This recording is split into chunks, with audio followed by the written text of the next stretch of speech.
কবর প্রতিদিন ডাক দিয়ে বলে আনা বাইতুদ দুধ।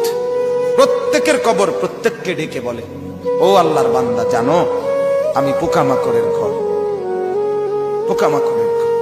তুমি তো সেই বান্দা যে একটা মশা কানের পাশ দিয়ে উড়ে গেলে তোমার ঘুম বন্ধ হয়ে যায়, চোখ মিলে যায়।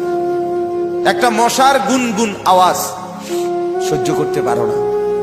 একবার কয়েল, একবার অ্যারোসোল, একবার মশারি, এরপরও তুমি চাও যে একটা মশাও যেন আমার কানের কাছে গুনগুন না করে।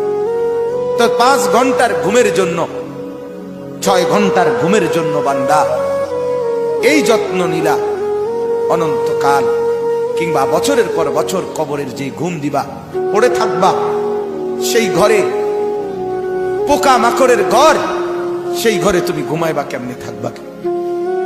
আমার বাপ, আমি